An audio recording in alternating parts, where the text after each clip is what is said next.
Maman disait que ça n'existait pas, les monstres. Que c'était pour rire, mais il y en a. Oui, il y en a, ça existe. Alors pourquoi à l'écran ils disent ça? Parce que d'habitude, c'est vrai.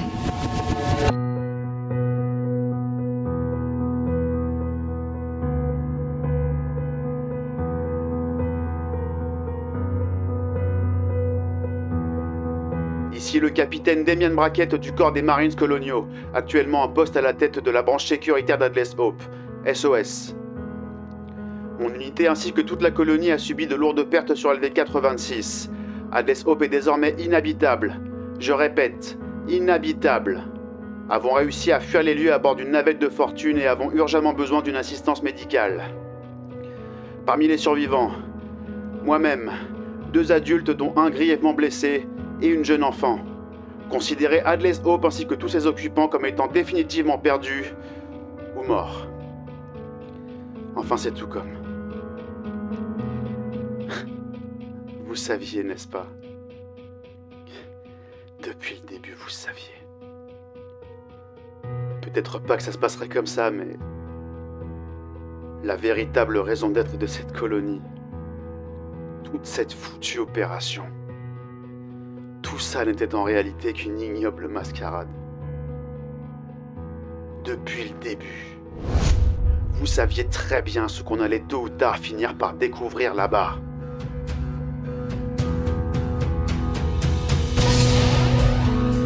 Maintenant, à cause de vous et de votre avidité perfide, vous venez de la condamner. Elle, si jeune, si fragile, aérée dans ce sinistre sanctuaire que vous avez vous-même bâti sur vos propres mensonges et dont le sol pourrait très bien et à n'importe quel moment se dérober sous ses pieds et ainsi devenir sa tombe. Car oui, et ça vous le saviez très bien, les monstres existent, il y en a, et ils ne font pas rire.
Contact avec la colonie d'LV-426 ayant été aussi brusquement que mystérieusement interrompu, Carter Burke fera alors usage de sa position de leader au sein de la Weyland-Yutani pour faire pression sur le corps des Marines coloniaux afin qu'une escouade de soldats soit immédiatement détachée sur place, de manière à mener l'enquête sur l'origine de cet étrange blackout.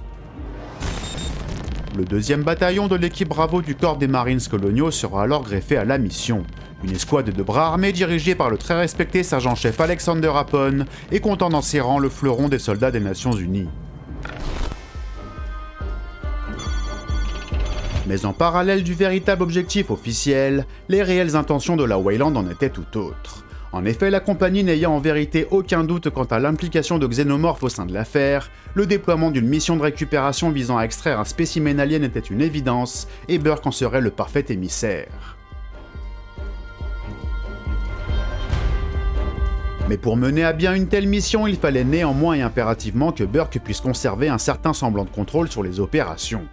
Il s'arrangera alors pour que la tête du détachement soit confiée au très inexpérimenté lieutenant Scott Gorman et exigera également que l'androïde standard assigné au bataillon soit immédiatement remplacé par un synthétique de la Weyland-Yutani.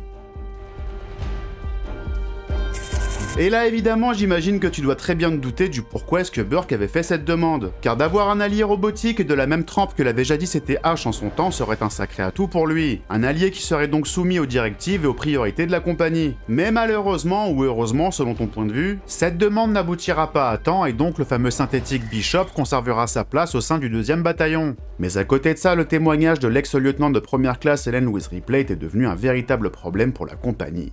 Car même si la Weyland-Yutani avait certes réussi à l'écarter et à la discréditer de par son rapport jugé incohérent et infondé, il n'en demeurait pas moins que l'étrange et soudaine perte de contact avec Atlas Hope n'avait eu pour effet que d'apporter davantage de crédit à ses dires.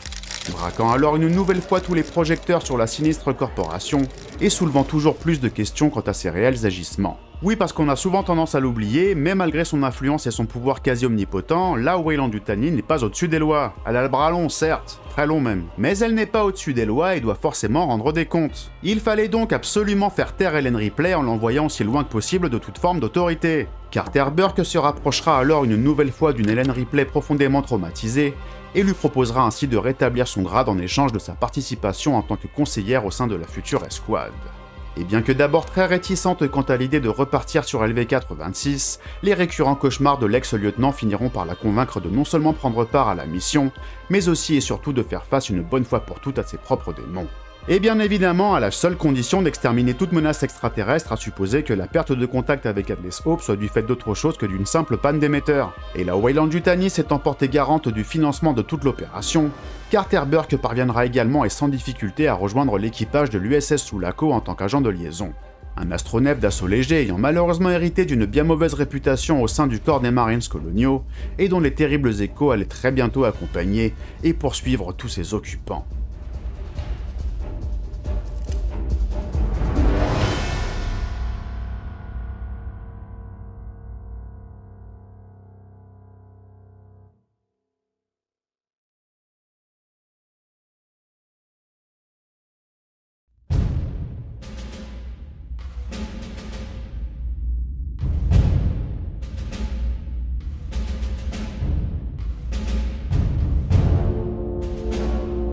Nous sommes le 26 juillet de l'an 2179 et le Sulaco arrivera enfin à destination.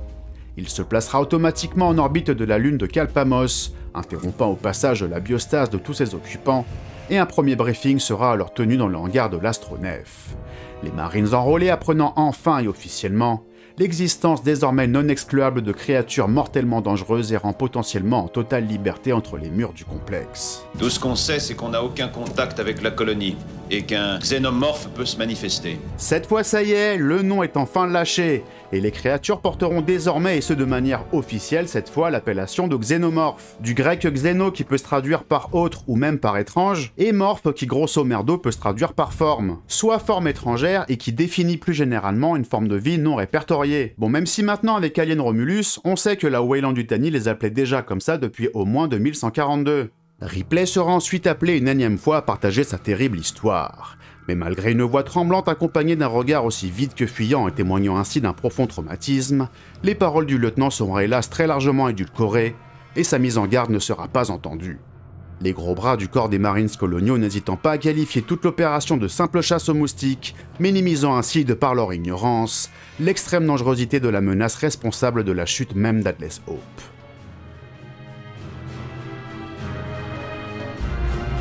Tous les préparatifs étant terminés, toute l'escouade sera ainsi larguée à la verticale de la Lune à bord d'une navette de débarquement de type UD-4L Cheyenne, avant de finalement parvenir à rejoindre l'enceinte d'une colonie anormalement silencieuse et gravement endommagée.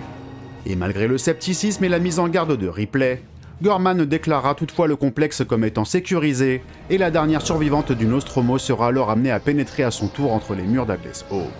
Accompagné du lieutenant Gorman et de Carter Burke, le petit groupe prendra ainsi part à l'investigation des Marines déjà en place et découvriront ainsi presque immédiatement plusieurs spécimens de facehuggers stockés dans la baie médicale de la colonie, dont 2 toujours en vie. Manifestement tous prélevés et maintenus en quarantaine dans des réservoirs de confinement à des fins de recherche scientifique, et assurément alors que quelque chose d'extrêmement grave était déjà en train d'opérer au sein même du complexe.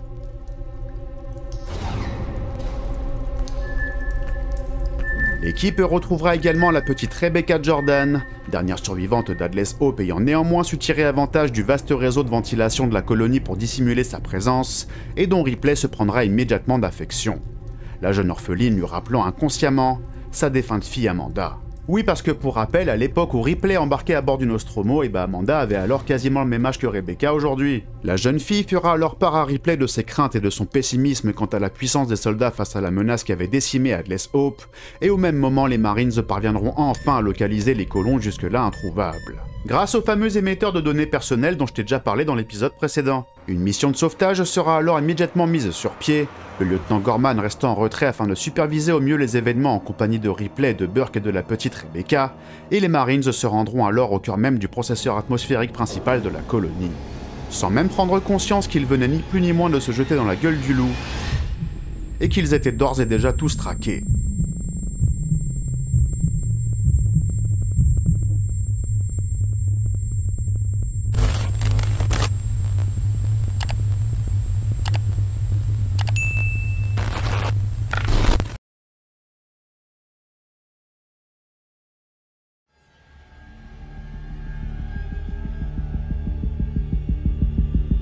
C'est ainsi que les Marines découvriront à leur tour la sinistre ruche renfermant les innombrables victimes de la récente attaque, réalisant malheureusement que trop tard que tous les colons avaient hélas tous péri, sauf un.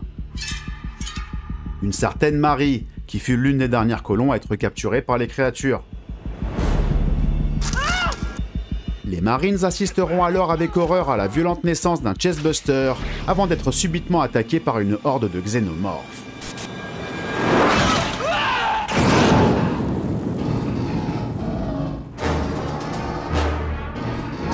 Les soldats tombant rapidement les uns après les autres sous le regard horrifié et inexpérimenté de leur propre lieutenant, rendant alors ce dernier totalement inapte à agir rapidement et efficacement sous la pression.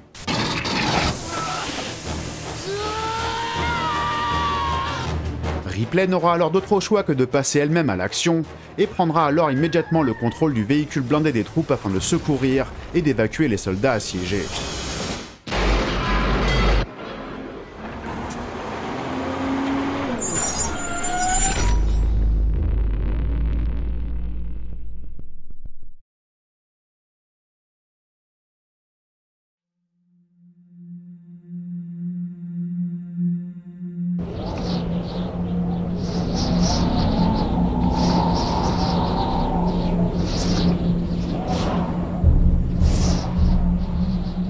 Malgré une courageuse intervention couplée à une initiative plus qu'audacieuse, le constat n'en était pas moins alarmant.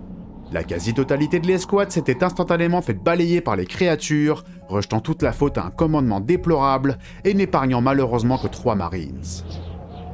Le caporal Dwayne Hicks et les 2 soldats de première classe Jeanette Vasquez et William Hudson. En un claquement de doigts, l'élite des soldats du corps des Marines coloniaux était passée du statut de chasseur à celui de chassé. Une putain de claque pour une brigade aussi vantarde que grande gueule, mais qui contre toute attente venait pourtant de se prendre une putain de dérouillée.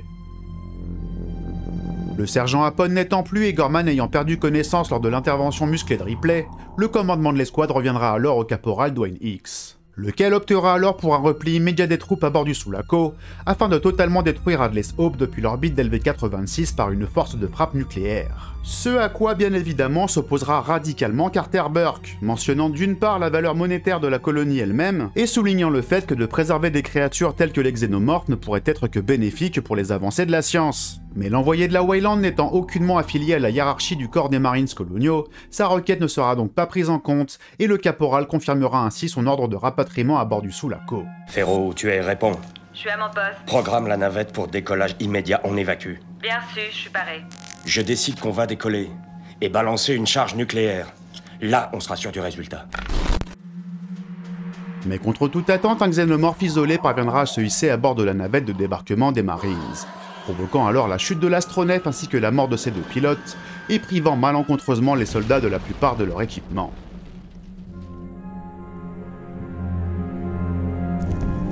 Coincés, vulnérables en plus d'être totalement à découvert, les derniers survivants n'auront alors d'autre choix que d'établir un périmètre de sécurité à l'intérieur même du complexe et de s'y barricader en espérant tenir suffisamment longtemps pour être secourus. Le fameux délai de 17 jours dont je t'ai également parlé dans l'épisode précédent. Mais dans toute leur ignorance, le petit groupe de survivants était décidément bien loin de se douter qu'en réalité, ils étaient tout bonnement en train de reproduire, et ce avec exactitude, le même schéma qu'avaient jadis suivi les derniers colons d'Atlas Hope.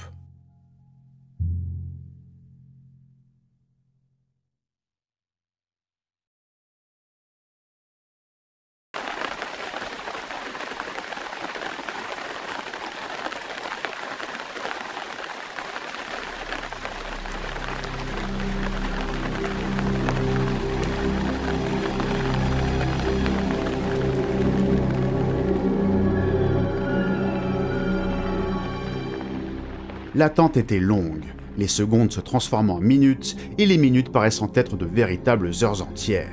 Une interminable suspension du temps enrobée d'un profond silence aléatoirement brisé par les détonations à la fois lointaines et pourtant bien trop proches des tourelles automatiques, rappelant en permanence au petit groupe de miraculés la proximité d'une mort certaine. Néanmoins, une certaine accalmie qui permettra à Ripley ainsi qu'à la toute jeune Rebecca de resserrer leurs liens. Le lieutenant de première classe voyant quelque part en la jeune orpheline un nouveau départ, une nouvelle raison de vivre et d'un tant soit peu pouvoir colmater une plaie encore bien trop ouverte. Et profitant du repos bien mérité de la jeune fille, Bishop rassemblera les dernières troupes afin de dresser un bilan de la situation. Et s'étant lui-même efforcé à reconstituer les événements ayant tragiquement conduit à la chute de la colonie, il partagera une hypothèse selon laquelle les créatures seraient guidées par une certaine forme de socialité, et donc qu'une hypothétique espèce de xénomorphe était encore à découvrir.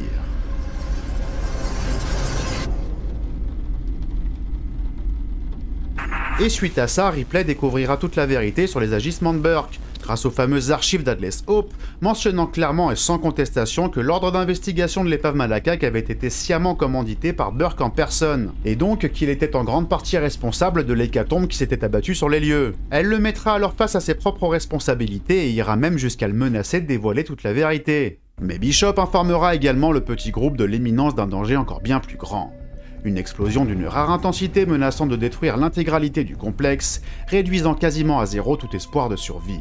Le processeur atmosphérique ayant été gravement endommagé lors de la dernière bataille, sa désintégration était désormais inévitable, ne laissant dès lors pas plus que quelques heures aux survivants pour se concerter et pour trouver une éventuelle échappatoire. La solution viendra alors de Bishop lui-même, réalisant qu'il se devait de jouer un rôle plus actif dans la situation, et qu'en tant que tel il demeurait la seule et unique personne capable de piloter à distance la seconde navette de débarquement du Sulaco. Sans parler du fait que sa condition de synthétique lui offrait une certaine immunité, dans le sens où les xénomorphes n'auraient rien à gagner à le capturer. En témoignera une scène bel et bien présente dans la novélisation d'Alien 2, et révélant que pendant sa longue traversée du conduit menant à la tour de communication d'Atlas Hope, Bishop s'était bel et bien retrouvé nez à nez avec un alien, mais que curieusement ce dernier lui avait foutu la paix.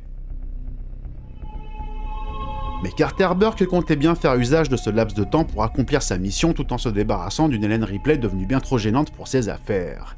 Il profitera alors du repos et de l'isolation de cette dernière aux côtés de la jeune Rebecca dans la baie médicale de la colonie pour libérer sur elle les deux facehuggers toujours en quarantaine. Ripley et Newt se réveilleront ainsi séquestrés dans la pièce, les créatures cherchant par tous les moyens à les féconder, avant que Ripley ne parvienne tant bien que mal à alerter les Marines. Les deux créatures éliminées, Ripley accusera immédiatement Burke, et le confrontera ensuite aux Marines, suggérant qu'il comptait ramener discrètement des spécimens de xénomorphes sur Terre, en se servant de Ripley et de Rebecca tels des hôtes afin de passer sans problème la quarantaine terrestre. Et le tout bien évidemment en prenant bien soin de se débarrasser de tout témoin gênant lors du voyage retour. Des Marines entre autres.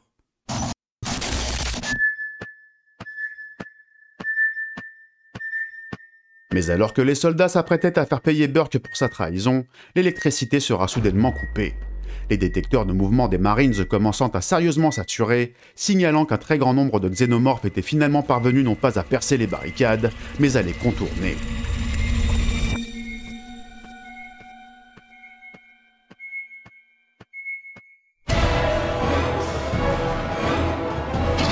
C'est alors que contre toute attente, l'attaque surviendra non pas d'en face, mais bel et bien d'au-dessus. Les xénomorphes en surnombre ayant réussi à se frayer un chemin via les combles de la colonie, assiégeant désormais le reste du bataillon et obligeant dès lors les Marines à livrer un ultime combat.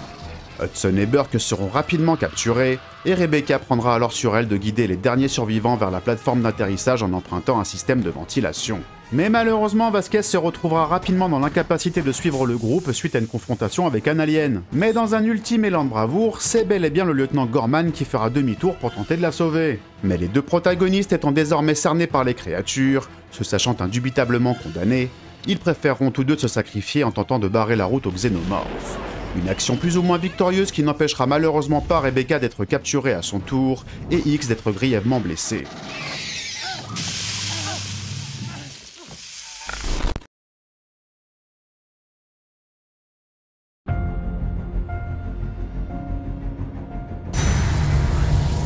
Ripley escortera alors à bout de bras le caporal jusqu'à la navette, et n'ayant aucunement l'intention d'abandonner la jeune fille, elle insistera pour que Bishop la dépose là, où elle serait certaine de la retrouver.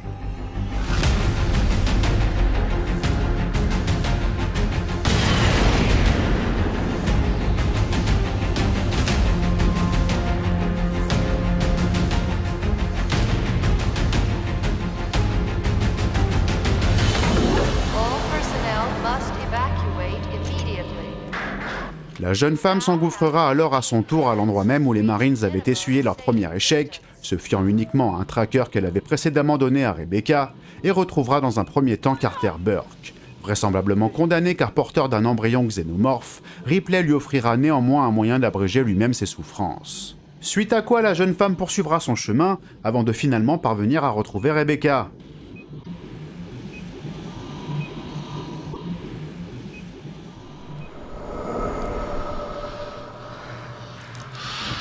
Mais malheureusement, Ripley ne se rendra compte que trop tard qu'elle venait en réalité de pénétrer au cœur même de la ruche, mais aussi et surtout qu'elle venait involontairement de découvrir l'hypothétique espèce de xénomorphe dont Bishop avait grandement suggéré l'existence. La reine en personne.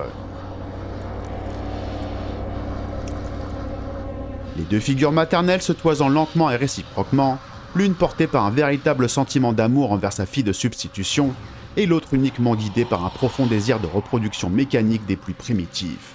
Deux mères de famille totalement à l'antipode l'une de l'autre, mais partageant néanmoins toutes deux le même instinct protecteur envers leur progéniture. Et ayant compris ça que trop bien, Ripley venait ainsi de trouver un moyen de faire payer sa majesté pour toutes ses atrocités, mais sans pour autant avoir à s'attaquer directement à elle.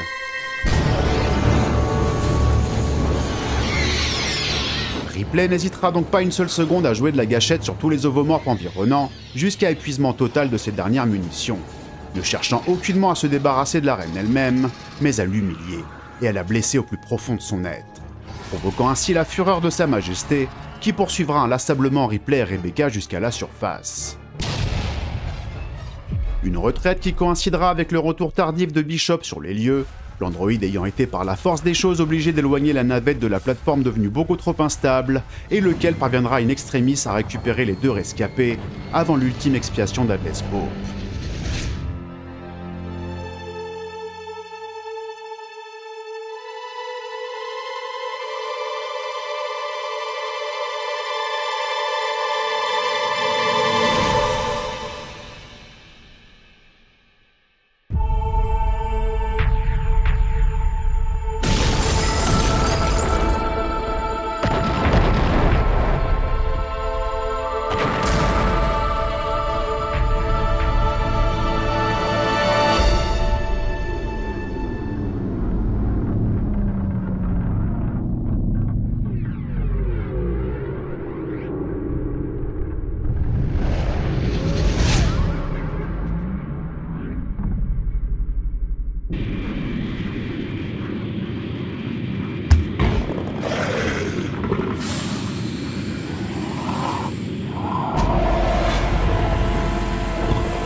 Contre toute attente et surtout aux grandes dames des derniers survivants, la reine elle-même était parvenue à se hisser à bord de la navette et faisait désormais partie intégrante de l'équipage du Sulaco.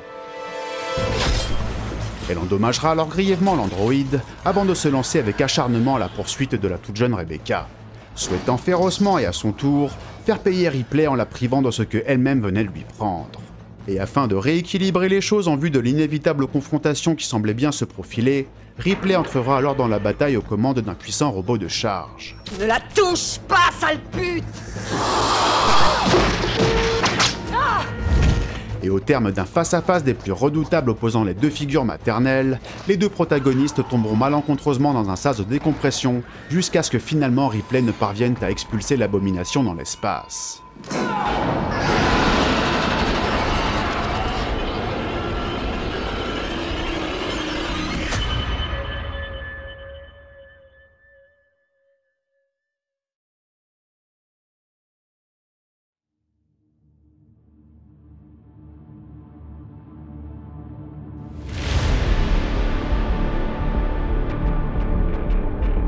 La reine n'était plus, et sa descendance était partie en fumée en même temps qu'Atlas Hope. Une victoire autant manifeste qu'indiscutable, mais non moins teintée d'une certaine amertume. La mission de sauvetage eût été un échec total, et la quasi-totalité des Marines y avaient laissé leur vie. Un bien triste constat pour les 4 dernières escapées, d'autant plus que quelque part à bord du Sulaco, tapis dans la pénombre du bâtiment, la reine elle-même avait anticipé sa propre défaite.